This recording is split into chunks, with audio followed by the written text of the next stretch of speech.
Hello students, good morning to all of you. जैसा कि previous video में हम लोग अलजेब्रा ऑफ मैट्रिक्स पढ़े हैं।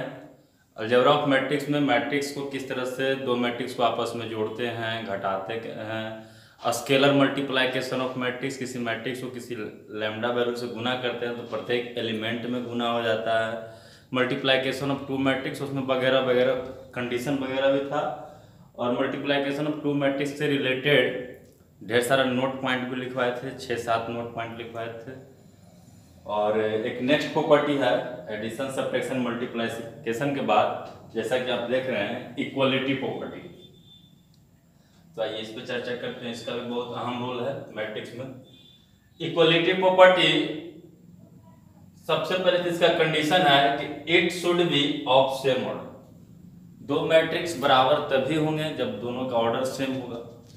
जैसे आप यहाँ देख सकते हैं, एग्जांपल जो लिए हैं कि ये भी एक मैट्रिक्स है तो 2/3 ऑर्डर का है, और ये भी एक मैट्रिक्स जो लिए हुए हैं इधर राइट हैंड साइड, ये भी 2/3 ऑर्डर का है। तो बाय इक्वलिटी प्रॉपर्टी से कहता है कि अगर दो मैट्रिक्स बराबर है तो करस्पॉन्डिंग एलिमेंट बराबर हो जाएंगे। करस्पॉन्डिंग एलिमेंट एक दूसरे से बराबर होंगे।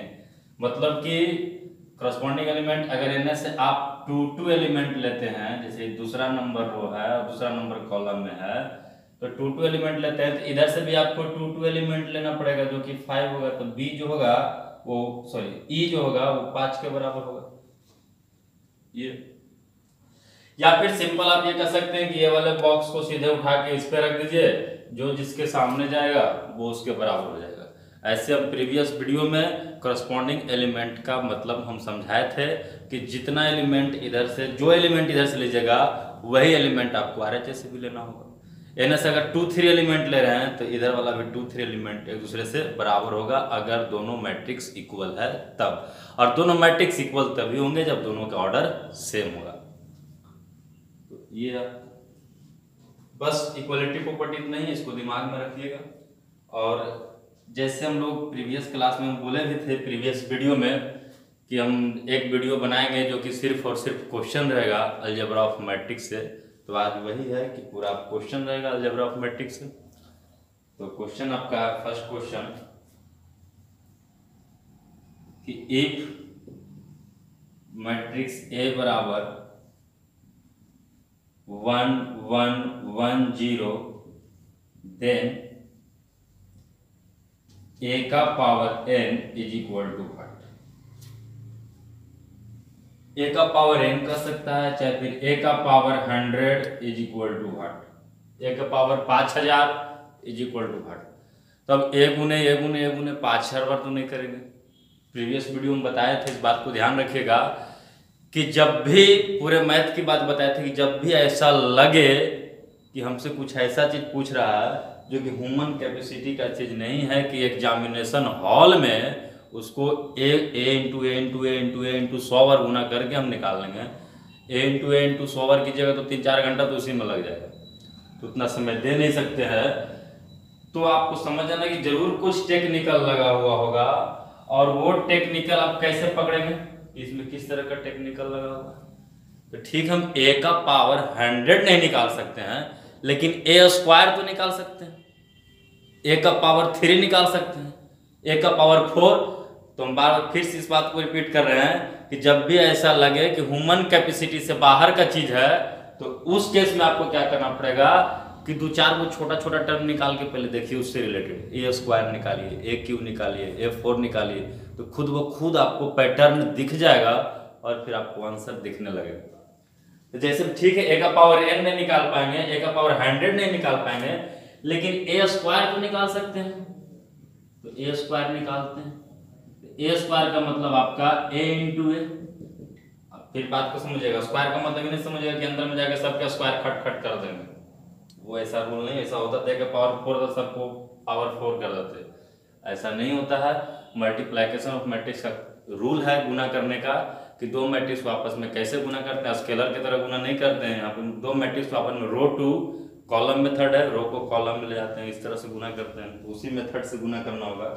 तो a इंटू ए 1 1 1 0 इंटू 1110, इसको आप मल्टीप्लाई करो तो रो टू कॉलम आएगा, तो 1 इंटू 1 1 इंटू 0 1 रह जाएगा, 1 इंटू 1 1 इंटू 1 2 हो जाएगा, 0 इंटू 1 0 1 इंटू 0 0 हो जाएगा, 0 इंटू 1 1 1 इंटू 1 1, ऐसा हो जाएगा। अगर बेजा नहीं काम कर रहा है तो अभी ए स्क्वायर पहले दिमाग काम किया तो फिर एक दो टर्म और निकालते हैं, ए का पावर 3 निकालते हैं, तो ए का पावर 3 को ए स्क्वायर इंटू ए लिख सकते हैं, ए स्क्वायर इंटू ए। अब ए स्क्वायर जो आपका है अभी अभी निकाले हो, ए स्क्वायर आपका है 1210 और इंटू ए 1110, ऐसा। इसको गुना कीजिएगा तो 1 इंटू 1 2 इंटू 0 1 हो जाएगा, 1 इंटू 1 2 इंटू 1 3 हो जाएगा, 0 इंटू 1 1 इंटू 0 0 रह जाएगा, 0 इंटू 1 1 इंटू 1 1 हो जाएगा। थोड़ा थोड़ा जरूर कुछ दिमाग में आपका बात चलने लगा होगा कि भाई साहब बात तो यही हो रहा है कि पावर 2 किए हैं तो 0 के जो डायगोनली अपोजिट एलिमेंट है वो 2 हो गया, अगर पावर 3 किए हैं तो 0 के जो डायगोनली अपोजिट एलिमेंट है वो 3 हो गया। कुछ तो भेजा बात जा रहा है, अगर नहीं जा रहा है तो ए का पावर फिर 4 निकालिए, ए का पावर 4 को ए का पावर 3 इंटू ए लिख सकते हैं, और ए का पावर 3 आपका आया है 1 3 1 0 इंटू 1 1 1 0। अब इसको आप गुना कीजिएगा तो 1 इंटू 1 3 इंटू 0 1 रह जाएगा, 1 इंटू 1 3 इंटू 1 4 हो जाएगा, 0 इंटू 1 1 इंटू 0 0 रह जाएगा, 0 इंटू 1 1 इंटू 1 1 हो जाएगा। अब तो भेजम बात चाहिए अगर ए का पावर 4 किया तो 0 के डायगोनली अपोजिट पे 4 हो गया, तो सेम लॉजिक से इसलिए डॉट डॉट डॉट अगर हम ए का पावर 100 कर देंगे बाकी सब एलिमेंट सेम रह रहा है, जो 0 के डायगोनली अपोजिट है वो चेंज हो रहा है, जितना पावर कर रहे हैं उतना आ जा रहा है, तो यहाँ पे 100 हो जाएगा, बाकी सब same. This is the answer. A का पावर अगर n पूछ रहा था तो ए का पावर n क्या हो जाएगा, सिंपल 1, यहाँ पे n हो जाएगा 1 0, 0 के डायगोनली अपोजिट पे चेंज कराते हैं, तो इस तरह से आप आसानी से आंसर मार सकते हैं। और इस तरह के क्वेश्चन को आपको भेजा में भी रखना है, क्योंकि अब ये क्वेश्चन नहीं है, अब ये क्वेश्चन पहले पूछा गया था तब क्वेश्चन था, ये क्वेश्चन प्लस थ्योरी इसको कर सकते हैं, थ्योरी का भी काम करें। तो यहाँ पे सिमिलरली ऐसे ये भी बात को अगर याद रखेंगे, सिमिलरली क्या रखना है कि अगर इफ ए बराबर 1 1 1 0 अगर ऐसा भी रहे और देन ए का पावर अगर n पूछे तो सेम लॉजिक से जैसे अभी प्रूव किए हैं, सेम कंसेप्ट से आपका जो 0 के डायगोनली अपोजिट है वहां पे n आ जाएगा, ये 0 और ये 1, दिस इज द आंसर, ऐसा। तो उम्मीद करते हैं कि ये क्वेश्चन आपको समझ में आया होगा। फिर से इस बात को मैं एक बार और रिपीट मारते हैं कि जब भी आपको ऐसा अगर लगे कहीं भी पूरे मैथमेटिक्स में कि ह्यूमन कैपेसिटी से बाहर का चीज़ है कि ए का पावर n एग्जामिनेशन हॉल में हम नहीं कर सकते हैं, तो जरूर कुछ ना कुछ वहाँ पे टेक्निकल लगा हुआ होगा, और उस टेक्निकल को पकड़ने के लिए आप 2-4 को पहले टर्म निकालिए। मतलब ठीक है ए का पावर n नहीं निकाल सकते हैं, ए का पावर 100 नहीं निकाल सकते हैं, लेकिन ए स्क्वायर तो निकाल सकते हैं, ए क्यूब निकाल सकते हैं, तो ए स्क्वायर ए क्यूब निकालिएगा, A4 निकालिएगा तो पैटर्न खुद ब खुद आपको दिख जाएगा, और फिर आप फाइनली आंसर टिक आउट कर सकते हैं। तो इस पे एक और क्वेश्चन लेते हैं तो बढ़िया से क्लियर हो जाए।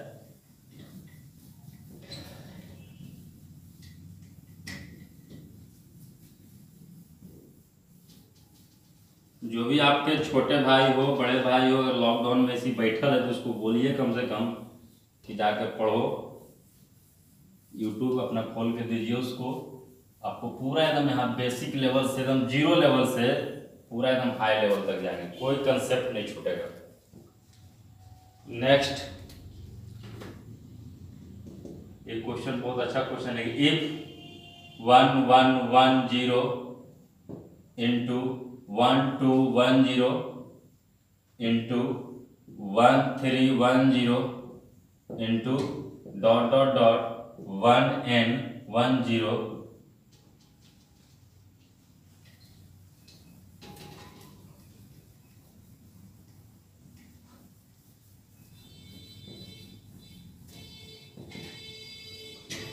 1n10 इज इक्वल टू इस तरह से 1378 then n is equal to what, इस तरह का ऑप्शन बना देते हैं कि पहला ऑप्शन है 378, दूसरा ऑप्शन है 377, तीसरा ऑप्शन है 27, चौथा ऑप्शन है 28। तो बहुत सारे बच्चे के भेजा में बात जा रहा होगा, अच्छा ये है, तो पैसे सोचता होगा कि अच्छा तो n बराबर तो डायरेक्ट 378 हो जाएगा, ऐसे इक्वलिटी प्रॉपर्टी से n बराबर 378। लेकिन आप गलत सोच रहे हैं, सिर्फ इतना रहता तब ना 1n10 बराबर 378 तब ना आप इक्वलिटी प्रॉपर्टी लगा देते कि दोनों सेम ऑर्डर का है भाई साहब, और इधर आपका इस तरह से ये भी 1 है मैच कर रहा है, ये भी 0 मैच कर रहा है, ये भी 1 है मैच कर रहा है, तो इसका मतलब n की जगह पे 378 खाट से आंसर मार दीजिएगा, पहला ऑप्शन में है, जो कि गलत हो जाएगा। गलत क्यों? क्योंकि इतना सिर्फ रहता क्वेश्चन, तब इसके साथ और ढेर सारा तो मल्टीप्लिकेशन में है, तो मतलब सब फालतू में तो नहीं लिखा हुआ होगा, इसका मतलब कि क्वेश्चन का तो आंसर 378 होगा नहीं, इतना तो कंफर्म आप जाएंगे। तो होगा क्या, तो इसको जानने के लिए सबसे पहले लेट इसको मान लेते हैं 1110 को a मान लेते हैं। अगर इसको आपने a मान लिया तो ये क्या है, गौर से अभी प्रीवियस तुरंत अभी बताएं, तुरंत प्रीवियस क्वेश्चन में अगर ये a है तो 0 के डायगोनली अपोजिट पे अगर 2 हुआ है, इसका मतलब कि ये a स्क्वायर होगा। 3 है तो इसका मतलब ये a क्यूब है, n है इसका मतलब a का पावर ये n है, 378 है 0 डायगोनली अपोजिट पे, बाकी सब सेम है, इसका मतलब कि a का पावर है 378। तो इस क्वेश्चन को बस नीचे लेते आइए, तो इस तरह से आप लिखेंगे अकॉर्डिंग टू प्रश्नानुसार, जो प्रश्न कर रहा है उसके अकॉर्डिंग ये तो आपका a है into a square into a का पावर 3 इंटू a का power 4 dot dot dot a का पावर n, यहाँ पे 1 लिख सकते हैं, इज इक्वल टू a का पावर 378।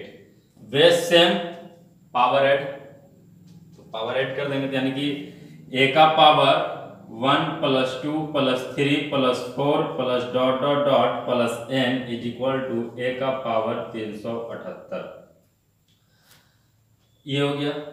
अब आप देख सकते हैं जब बेस सेम है तो पावर भी तो सेम होगा, यानी कि 1 + 2 + 3 + 4 + dot dot dot plus n is equal to 378। अब n लगातार प्राकृतिक संख्याओं का योग क्या होता है, तो n लगातार प्राकृतिक संख्याओं का योग होता है n × n + 1 बटा में 2 बराबर जरा आपको 378, यानी कि कैलकुलेट कीजिएगा यहाँ से तो क्वाड्रेटिक इक्वेशन बन जाएगा, यानी कि आपका आ जाएगा n × n + 1 बराबर 378 गुने 2 कीजिएगा तो 8 × 16 6 बाकी 1, मतलब यहाँ से क्रॉस मल्टीप्लिकेशन कर रहे हैं तो 37 × 74 1 75 756 है। इसको तोड़िएगा तो क्वाड्रेटिक इक्वेशन आ जाएगा, फिर क्वाड्रेटिक इक्वेशन को सोल्व कीजिएगा तो समय लगेगा। तो ऐसा कीजिए कि आप जिस भी एग्जाम का तैयारी कर रहे हैं, एनडीए का चाहे एयरफोर्स का चाहे नेवी का, तो उसमें तो ऑब्जेक्टिव होंगे, और ऑब्जेक्टिव होंगे तो आपका ऑप्शन मिलेगा, ऑप्शन मिलेगा तो हम क्यों फालतू का क्वाड्रेटिक इक्वेशन सोल्व करने के लिए जाए, ऑप्शन से ही सेट करवा लेते हैं कि हम n के जगह पे वैल्यू रख के देख लेते हैं। तो ये n के जगह पे अगर 378 रखिएगा तो यहाँ 378 गुने 379 होगा, थोड़ा सा कॉमन सेंस लगाइए कि 378 गुने 2 अभी किए तो 756 आया, 378 गुने 379 करेंगे तो 756 आएगा, बहुत ज्यादा आ जाएगा, मतलब कहना आंसर नहीं होगा। 377 तो भी तो बहुत बड़ा वैल्यू हो जाएगा, 377 गुने 378 756 रहेगा, अरे भाई 377 गुने 378 n + 1 यहाँ पे है, गुना कीजिए 756 रहेगा, बहुत बड़ा वैल्यू आ जाएगा। फिर 27 को चेक करें तो 27 को चेक कीजिएगा तो n के जगह पे अगर 27 रखेंगे तो इंटू 28 कुछ आशा है, 28 को अगर रखेंगे तो 28 गुने 29 हो जाएगा n + 1, तो यहाँ से आप गौर से देखिए तो 9×72 लास्ट में 2 आ रहा है, स्टार्ट से 56 लास्ट में 6 आ रहा है, तो आंसर तो मैच कर रहा है यही। तो इसका मतलब कि आपका आंसर सी हो जाएगा 27, या फिर आप पूरा सोल्व कर लीजिएगा तो भी आएगा। तो इस तरह से आप सोच सकते हैं। बहुत अच्छा क्वेश्चन है, उम्मीद करते हैं कि आपको समझ में आया होगा। अगर नहीं आया होगा तो इसी तरह का क्वेश्चन एक और लेते हैं, सेम तरीका का, सेम लॉजिक लगेगा, सेम कंसेप्ट। आप बुक पलट के देखेंगे तो आपको इस तरह से क्वेश्चन से मुलाकात होंगे।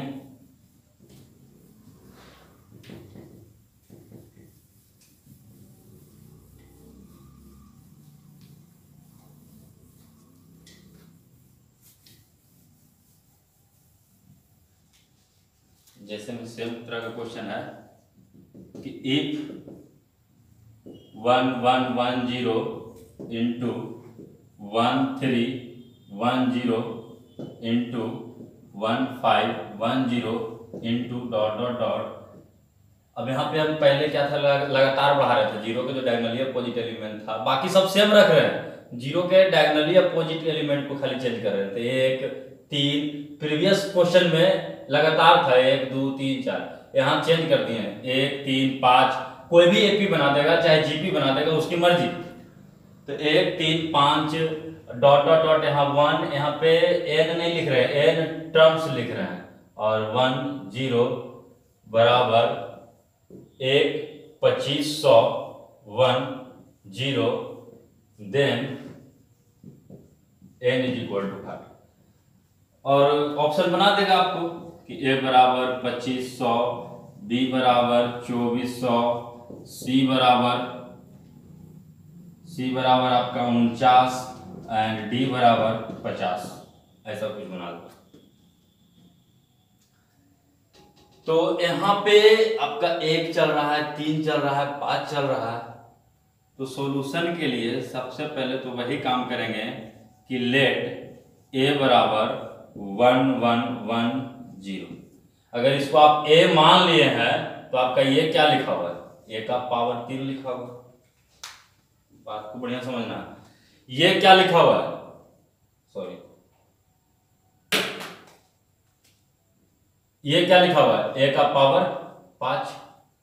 इसी तरह से यहाँ पे a का पावर n नहीं करेंगे, क्योंकि यहाँ अगर n रहता तब a का पावर n करते हैं। n पद है, जैसे हम 5 है तो 5 कर रहे हैं, यहाँ n पद मतलब जैसे ये हो गया एक पद, ये हो गया दूसरा पद, ये हो गया तीसरा पद, यह जैसे पद के संख्या में लिखते थे 3, तीसरा टर्म लिखा था, यहाँ n टर्म्स लिख रहा है, मतलब n पद तक। तो कैसे लिखेंगे इसको, तो इधर तो आपका हो गया ये a इंटू ए का पावर 3 इंटू ए का पावर 5, इसी तरह से ए का power 7 into dot dot dot, ये जो लिखाएगा 1 पद 2 पद 3 पद, तो ऐसा कितना बार लिखाएगा, n टर्म्स तक लिखाएगा, n टर्म्स तक। बराबर इधर क्या हो जाएगा, a का पावर 2500। अब बेस सेम है तो पावर ऐड हो जाएंगे, यानी कि a का पावर आपका हो जाएगा 1 + 3 + 5 + 7 + dot dot dot plus n पद तक। ध्यान दीजिएगा, यहाँ अगर n रहता तब ना a का पावर n लिखते, ये लिखा n पद तक, जैसे पहला पद, दूसरा पद, तीसरा पद, तो इसी तरह से n पद तक है। तो 1 + 3 + 5 + 7 + dot dot dot n terms तक इज इक्वल टू इधर a का पावर 2500। अब आपको ये पता होना चाहिए, ऐसे तो एपीजीपीएचपी से आप निकाल सकते हैं इसका सम ऑफ n टर्म्स कि 1 3 5 7, तो सम ऑफ n टर्म्स का formula n/2 × 2a + n - 1 × d लगा के निकाल सकते हो। लेकिन यहाँ पे आपको आज के बाद याद रखना है कि लगातार n विषम संख्याओं का योग, लगातार शुरू से अगर हम n लगातार विषम संख्या ले तो n लगातार विषम संख्याओं का योग जो होता है वो n² के बराबर होता है। मतलब कि 1 + 3 + 5 + 7 अगर ले तो लगातार क्या है, विषम संख्या ले लिए 1 2 3 4, तो 4 के स्क्वायर के बराबर आएगा। 7 5 12 3 15 1 16। 1 + 3 + 5 + 7 + 9, 9 का स्क्वायर मत कीजिएगा, कै गो पद लिए, कै गो लगातार विषम संख्या लिए, तो 1 2 3 4 5 गो लिए, तो 5 के स्क्वायर के बराबर आएगा। तो 5 का स्क्वायर 25, आप जोड़ सकते हैं 9 7 16, 16 5 21, 21 3 24, 24 1 25। तो लगातार अगर n विषम संख्या होगा तो यहाँ से देखिए 1 3 5 7 ऐसे ऐसे कई गो टर्म बोल रहा है n बार, यानी लगातार n विषम संख्या है। इसका मतलब कि आपका a का पावर यहाँ पे n स्क्वायर बराबर हो जाएगा a का पावर 2500, बेस सेम पावर भी सेम होंगे, यानी कि n स्क्वायर बराबर 2500, इसलिए n बराबर आपका 50। अब कुछ बच्चा के दिमाग में जा रहा होगा n बराबर प्लस माइनस 50। अरे भाई नंबर ऑफ टर्म्स है, टर्म्स नंबर ऑफ टर्म्स, पद की संख्या है, तो पद की संख्या कभी नेगेटिव थोड़े होंगे, यानी कि आपका n बराबर 50। तो इस तरह से मार सकते हैं आंसर। उम्मीद करते हैं तो आपको भेजा बाजार है। यहाँ पे कुछ भी बना सकता है, जैसे 1 2 4 8 16 जीपी बना सकता है, चाहे 1 4 16 64। तो आपको वहाँ बस खाली जीपी का फॉर्मूला लगा देना है, एपी बना सकता है, एचपी बना सकता है। तो इस बात को दिमाग में रखना, और बहुत अच्छा क्वेश्चन था। चलिए और अभी नेक्स्ट टाइप ऑफ क्वेश्चन लेते हैं।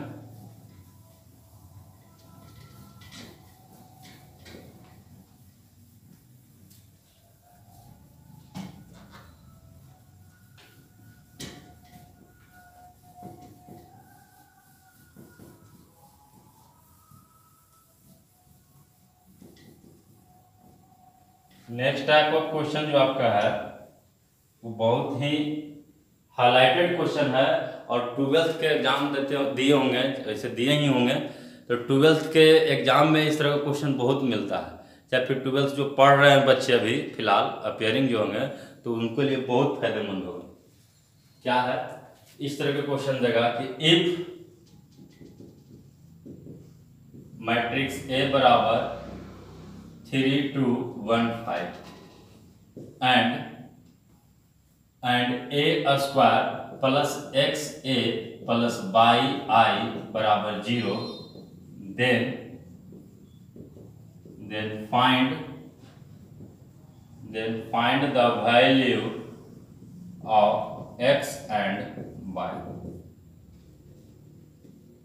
जरूर भेजा में चला गया वो क्वेश्चन। मतलब कोई एक मैट्रिक्स ए दे दिया और इसको a square plus x a plus by i बराबर 0 कर दिया।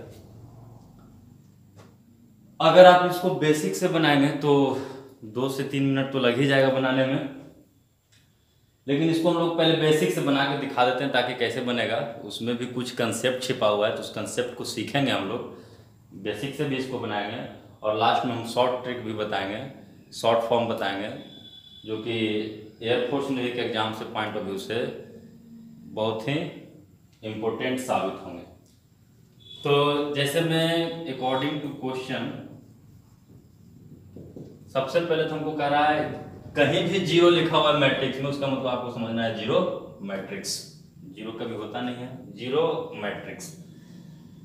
तो आपका सबसे पहले जरूरत पड़ेगा ए स्क्वायर, तो हम ए स्क्वायर निकाल लेते हैं। ए स्क्वायर मतलब ए इंटू ए, फिर हम रिपीट कर रहे हैं। ए स्क्वायर का मतलब ये कभी मत समझिएगा कि ए स्क्वायर सब का स्क्वायर कर देंगे, 9 4 1 25, ऐसा नहीं होता है। Matrix multiplication row to column होता है। तो आप ए इंटू ए कीजिएगा तो आपका हो जाएगा 3 2 1 5 इंटू 3 2 1 5 इज इक्वल टू 3 तिहाई 9 और 2 11, 3 गुना 6 और 10 16, 3 और 5 8, 2 और 25 27, ये ए स्क्वायर हो गया। फिर आपको जरूरत पड़ेगा एक्स ए। एक्स ए का मतलब एक्स कुछ कांस्टेंट है और मैट्रिक्स ए में गुना हुआ है, इसका मतलब कि मैट्रिक्स ए के सारे एलिमेंट, प्रत्येक एलिमेंट में एक्स गुना हो जाएगा। इसका मतलब कि एक्स इंटू ए कीजिएगा तो आपका सिंपल डायरेक्ट ये लिख देते हैं, ये हो जाएगा 3x 2x x 5x। फिर कह रहा है बाई आई का मतलब आपका y इंटू यूनिट मैट्रिक्स, जितना ऑर्डर का गिवन मैट्रिक्स है उतना ही ऑर्डर का यूनिट मैट्रिक्स लीजिएगा। कहीं भी i लिखा हुआ है इसका मतलब यूनिट मैट्रिक्स समझिएगा, और उतना ही ऑर्डर का यूनिट मैट्रिक्स लेंगे जितना ऑर्डर का गिवन मैट्रिक्स रहेगा। यानी कि 2 ऑर्डर का है तो 1 0 0 1, और बाई कांस्टेंट वैल्यू कुछ होगा तो गुना करेंगे तो प्रत्येक एलिमेंट में गुना हो जाएगा, यानी कि y 0 0 y ऐसा हो जाएगा। फिर अकॉर्डिंग टू प्रश्नानुसार, प्रश्न अनुसार क्या कह रहा है कि ए square plus x a plus Y आई बराबर जीरो, जीरो मतलब जीरो मैट्रिक्स। ए स्क्वायर क्या आया था, ए स्क्वायर आपका आया है 11 16 8 27 इस तरह से, प्लस एक्स ए क्या था, तो एक्स ए आपका है 3x 2x x 5x ऐसा, प्लस वाई आई मतलब कि y 0 0 y बराबर जीरो, जीरो मतलब जीरो मैट्रिक्स, इधर जीरो दो ऑर्डर का है तो दो ऑर्डर का जीरो मैट्रिक्स ले लेंगे ऐसा। फिर इसके बाद सब इधर दो बाई दो ऑर्डर का, ये भी है ये भी है ये भी है, तो अगर दो सेम ऑर्डर का है तो एडिशन कर सकते हैं, तो सबको करस्पॉन्डिंग एलिमेंट जोड़ दीजिए, तो सबका करस्पॉन्डिंग एलिमेंट जुड़ जाएगा, तो आपका ये हो जाएगा 11 प्लस 3x करस्पॉन्डिंग एलिमेंट, मतलब सब एक बॉक्स दूसरे ऊपर रख दीजिए, या फिर करस्पॉन्डिंग एलिमेंट लीजिएगा, इधर 1 1 लेते हैं, देने भी 1 1 इसका भी 1 1, तो 11 प्लस 3x प्लस y आ जाएगा, फिर आपका हो जाएगा 16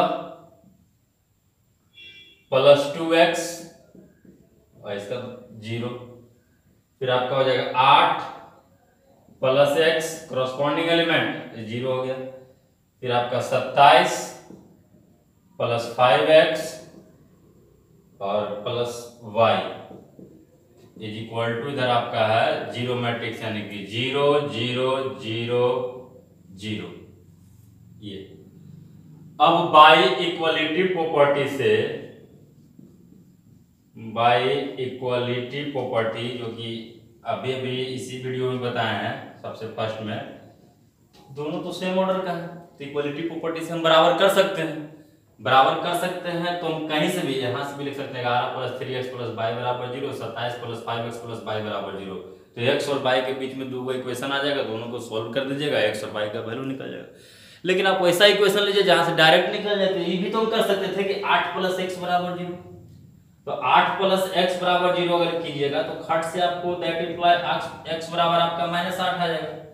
और फिर एक कोई ले लीजिए, यहां से भी ले सकते थे 16 प्लस 2x बराबर 0, तो यहां से भी 2x बराबर -16 तो x बराबर -8, लेकिन x तो निकल चुका है, तो ये दोनों में से कोई एक ले लीजिए, तो इसी को ले लेते हैं, and 11 plus 3x plus y is equal to 0 लिखेंगे, x के जगह पे -8 यानी कि 11 -24 plus y is equal to 0, यहाँ से हो जाएगा -13 यानी आ जाएगा तो +13 यानी कि y बराबर 13, तो y बराबर 13 एंड x बराबर -8, यही आपका आंसर। तो ये इसे हम तब बनाएंगे जब हमको 12th का एग्जाम देना होगा और 4 मार्क्स में आता है, तब ये पूरा आपको 4 मार्क्स देगा। लेकिन हम ऐसा क्यों बनाने के लिए जाएंगे, हम तो एयरफोर्स नेवी की तैयारी कर रहे हैं, तो उसमें हमको शॉर्ट तरीका से बनाना है इसको, और वो कैसे बनाएंगे इस बात को ध्यान दीजिए। दूसरा मेथड जो आपका है इसको थोड़ा सा बढ़िया से समझना है।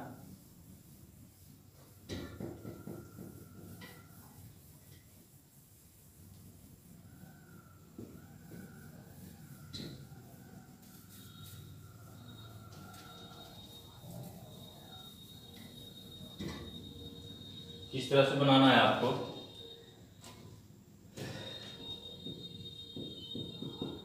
इस तरह का जब भी बनाएंगे ब्रह्मास्त्र टाइप, गोला मतलब ब्रह्मास्त्र, तो ध्यान दीजिएगा, नोट पॉइंट है आपका ये,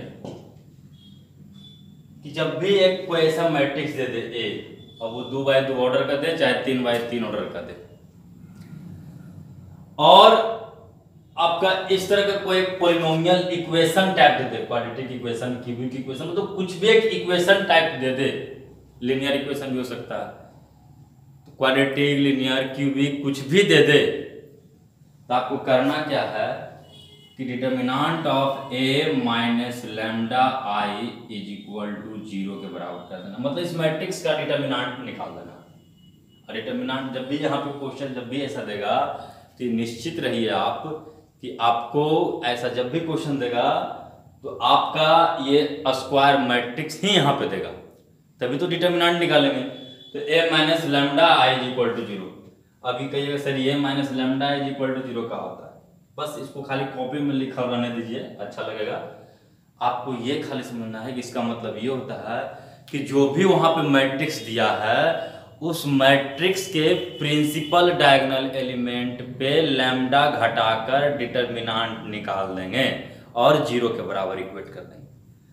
तो मतलब कि जो भी मैट्रिक्स दिया है 3 2 1 5, इसके प्रिंसिपल डायगोनल एलिमेंट पे लैम्डा घटाकर इसका डिटर्मिनेंट निकालकर 0 के बराबर इक्वेट कर दीजिए। तो डिटर्मिनेंट निकालेगा तो क्या हो जाएगा 3 minus lambda into 5 minus lambda -2 बराबर 0। यहाँ से हो जाएगा 5 तिहाई 15 minus 3 lambda minus 5 lambda plus lambda square -2 बराबर 0। यानी कि आपका यहाँ से फिर आ जाएगा lambda square minus lambda square 5 3 minus 8 lambda और 15 में से 2 चला जाएगा प्लस 13 बराबर 0। यानी कि लैम्डा स्क्वायर माइनस 8 लैम्डा 13 कहीं भी मिल जाए, जैसे 0 मिलता है और अगर कहीं कांस्टेंट 13 मिल जाए, 13 मिल जाए 27 मिल जाए 19 मिल जाए, सिर्फ ऐसा कांस्टेंट वैल्यू, तो वो कांस्टेंट नहीं होता है, उसके साथ यूनिट मैट्रिक्स आते हैं, तो आई लगा हुआ रहेगा। यानी कि यहाँ पे हम ऐसे 13 रहने देते हैं और यहाँ पे 13 आई बराबर 0। अब बस सीधे जो क्वेश्चन दिया उससे कंपेयर कर दीजिए। तो क्या दिया है question, A square plus x a plus by i बराबर 0। कंपेयर कीजिएगा तो x बराबर -8, बाई बराबर 13। एकदम पलक झपकते आप आंसर दे सकते हैं भाई साहब। x बराबर -8 एंड y बराबर 13। हम फिर से इस बात को बता रहे हैं कि प्रिंसिपल डायगोनल एलिमेंट पे लैम्डा घटाकर डिटर्मिनेंट निकाल दीजिए सिंपली और 0 के बराबर इक्वेट कर दीजिए। बाकी फिर क्वेश्चन से कंपेयर कर दीजिए, जो जिसके सामने जाएगा, जो जिसके सामने का मतलब कि आप लैम्डा स्क्वायर को ए स्क्वायर से कोफिशिएंट से कंपेयर कीजिएगा, लैम्डा को ए के कोफिशिएंट से कंपेयर करेंगे और कांस्टेंट को आई के कोफिशिएंट से कंपेयर कर देंगे। अगर लैम्डा क्यू ए क्यू अगर रहेगा तो लैम्डा क्यू को ए क्यू से, अगर 4 रहेगा तो लैम्डा 4 को ए के पावर 4 से कंपेयर करेंगे कोफिशिएंट। तो यहाँ पे हम मिला लिए थे कि ए स्क्वायर का भी कोफिशिएंट 1 है और लैम्डा स्क्वायर का भी कोफिशिएंट 1 है, तो आसानी से हम कंपेयर कर सकते हैं। गया भाई हम बात। चलिए एक और ऐसा क्वेश्चन लेते हैं 3x3 ऑर्डर का, ताकि बहुत अच्छा से समझ में आ जाए। 3x3 ऑर्डर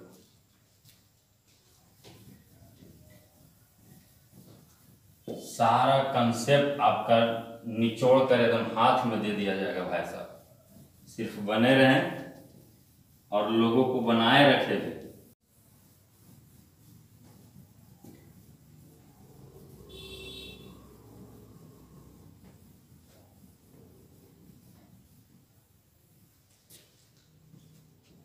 एक क्वेश्चन और इसी तरह का 3x3 ऑर्डर का लेगा कि इफ मैट्रिक्स ए बराबर 1 0 0 2 3 4 2 -1 5, ऐसा एक 3x3 ऑर्डर का एक मैट्रिक्स ले, ठीक। एंड बहुत क्वेश्चन ऐसा आपको 12th के बुक में दिख जाएगा, x A square plus y A plus z I बराबर 0, then find the value of x y and z equal to 8। अब बताइए कि ए क्यू निकालना है भाई साहब। ए क्यू आप सोच सकते हैं कि ए स्क्वायर निकालने में ही तो आपको भाई साहब 1 मिनट टाइम लग जाएगा। ए स्क्वायर मतलब समझ रहे हैं 3x3 ऑर्डर का, 2x2 ऑर्डर का नहीं है। पहला रो उठाइएगा 3 कॉलम में गुना कीजिएगा, फिर दूसरा रो उठाइएगा फिर 3 कॉलम में, फिर तीसरा रो को, मतलब आप समझ रहे हैं कि ए स्क्वायर निकलेगा, फिर ए स्क्वायर को ए से गुना कीजिएगा तब जाके ए क्यू मिलेगा। अच्छा खासा समय लग जाएगा। लेकिन इसको सोल्व करने अभी बताए थे कि अगर कोई एक मैट्रिक्स दे दे ऐसा कुछ पॉलिनोमियल टाइप बना दे तो आपको खट से आंसर दे सकते हैं कि सीधा सीधी जो भी प्रिंसिपल डायगोनल एलिमेंट है उस पे लैम्डा घटा दीजिए, बाकी सब ज्यों का त्यों रहेगा। प्रिंसिपल डायगोनल एलिमेंट पे खाली लैम्डा घटेगा, प्रिंसिपल डायगोनल एलिमेंट पे 2 - 1 5 - lambda is equal to 0। Determinant इसका निकालिएगा तो 1 - लैम्डा, 1 - लैम्डा लीजिएगा तो आपका ये रो ये कॉलम खत्म, इसका निकलेगा। इसका मतलब हो जाएगा 3 - लैम्डा इंटू 5 - लैम्डा और माइनस प्लस 4 बराबर 0। यानी कि 1 - लैम्डा आगे नहीं लिख रहे हैं भाई साहब, आगे ही चलते नहीं लिख रहे हैं, क्योंकि आगे लीजिएगा जीरो तो जीरो इंटू फिर कुछ भी जीरो लीजिएगा तो आपका फिर ये कॉलम ये रो फिर इसका निकालिए तो बाहर जीरो तो सबको खत्म कर देगा जीरो, फिर ये भी जीरो खत्म कर देगा। ऐसे भी आगे हम जब डिटरमिनेंट पढ़ाएंगे ना तो ये ट्रायंगुलर मैट्रिक्स है। कैसा मैट्रिक्स है? ट्रायंगुलर मैट्रिक्स नहीं है, जो भी ऐसा है जिसका प्रिंसिपल ट्रायंगल एलिमेंट अगर ट्रायंगुलर मैट्रिक्स होता तब तो और मजा आता, तब तुम खट से निकाल लेते, क्योंकि ट्रायंगुलर मैट्रिक्स का जो होता है डिटरमिनेंट वैल्यू वो डायरेक्ट प्रिंसिपल डायगोनल एलिमेंट जो होता है उसी के प्रोडक्ट के बराबर आता है। तो चलिए यहाँ पे तो ट्रायंगुलर मैट्रिक्स नहीं है, क्योंकि प्रिंसिपल एलिमेंट के ऊपर या चाहे नीचे सब जीरो होना चाहिए था, लेकिन फॉलो नहीं कर रहा। तो यहाँ पे ये और आप समझ रहे हैं डिटरमिनेंट निकालेंगे तो 1 माइनस लैम्डा रखेंगे तो ये लिखाएगा, फिर जीरो रखेंगे तो मतलब प्लस जीरो फिर इंटू जो भी लिखे तो जीरो इंटू खत्म तो हो जाएगा, फिर ये भी जीरो इंटू खत्म हो जाएगा, तो मतलब कि इतना ही बराबर जीरो। फिर यहाँ फटाफट गुना कर दीजिए तो 3 × 5 = 15 minus 3 lambda minus 5 lambda plus lambda square plus 4 बराबर 0। फिर 1 से गुना कीजिएगा, अच्छा इसको और बढ़िया से सजा देते हैं तो 1 माइनस लैम्डा इंटू आपका ये हो जाएगा लैम्डा स्क्वायर, ये माइनस 8 लैम्डा और 15 × 4 = 19 बराबर 0। फिर 1 से गुना कीजिएगा तो आपका ये रह जाएगा lambda square minus 8 lambda plus 19, minus lambda से गुना कीजिएगा तो हो जाएगा minus lambda cube plus 8 lambda square और minus 19 lambda is equal to 0। जो सेम कास्ट का उसको एक साथ जोड़ दीजिए तो 8 लैम्डा स्क्वायर और लैम्डा स्क्वायर, चलिए पहले सजा के लिख लेते हैं तो माइनस लैम्डा क्यूब और lambda square plus 8 lambda square हो जाएगा 9 लैम्डा स्क्वायर और आपका फिर माइनस 19 लैम्डा और माइनस 8 लैम्डा माइनस 27 लैम्डा और प्लस 19 इज इक्वल टू 0। अब यहाँ पे कंपेयर करने पर थोड़ा सा ध्यान दीजिएगा, क्योंकि हम कंपेयर करने के लिए कह रहे हैं। तो अगर ए क्यू का कोफिशिएंट यहाँ 1 है तो यहाँ पे लैम्डा क्यूब का भी कोफिशिएंट 1 होना चाहिए, ना कि यहाँ 1 यहाँ माइनस 1 फिर ऐसे कर दिया। अच्छा लैम्डा स्क्वायर ए स्क्वायर से कंपेयर होगा तो x बराबर 9 तो गलत हो जाएगा, क्योंकि पहले आपका लैम्डा क्यूब जो नॉन वैल्यू है उसको तो सेम करेंगे। तो नॉन वैल्यू यहाँ पे ए क्यूब का कोफिशिएंट 1 है तो लैम्डा क्यूब का भी कोफिशिएंट +1 होना चाहिए। तो +1 बनाने के लिए सबसे पहले हम -1 से गुना कर देते हैं तो आपका हो जाएगा लैम्डा क्यूब, ये हो जाएगा -19 लैम्डा स्क्वायर और ये हो जाएगा प्लस 27 लैम्डा और ये हो जाएगा -19। हम बोले थे कि सिर्फ कांस्टेंट वैल्यू नहीं रहता है, वो आई आ जाएगा बराबर 0। अब आप यहां से कंपेयर कर सकते हैं इसको लिखकर कि ए क्यूब, क्योंकि इसका भी 1 इसका भी 1, तो आसानी से कंपेयर कर दीजिएगा।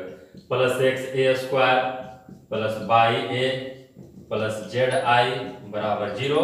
अब खट से आंसर x बराबर -9, y बराबर 27, z बराबर -19, यानी कि x बराबर आपका -19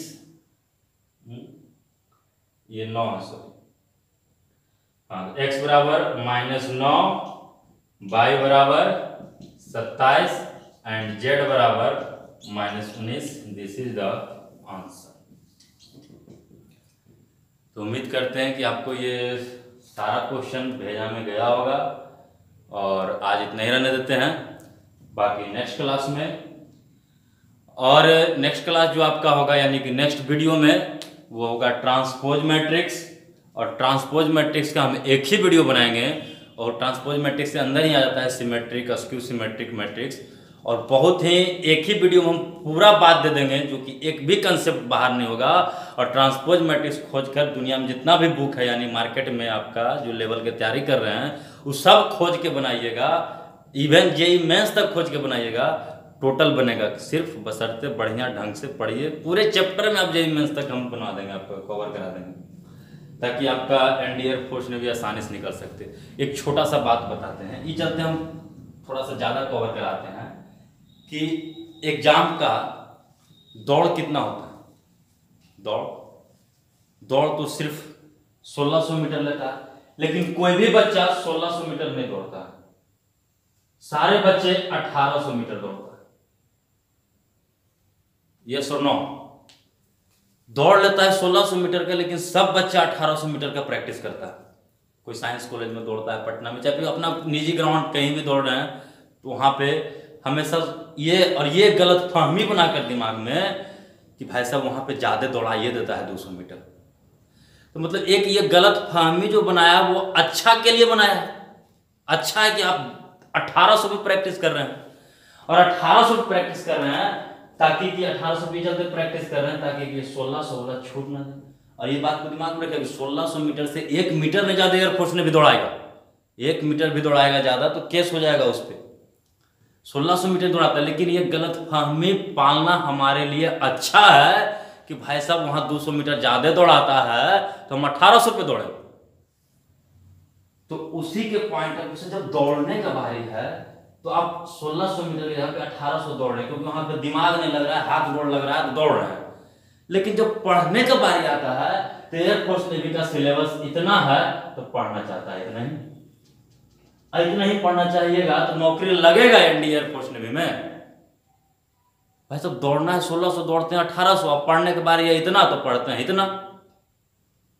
तो जिस तरह से आप दौड़ते हैं ना, तो अगर सिलेबस इतना है तो आप पढ़िए इतना, ताकि कि कुछ भी पूछे तो छूटे ना, सब बन जाए, तब जाके आपका रिजल्ट एकदम 100% होगा और अच्छे नंबर के साथ होंगे। तो उम्मीद करते हैं आज इतने रहने देते हैं। जय हिंद, जय भारत।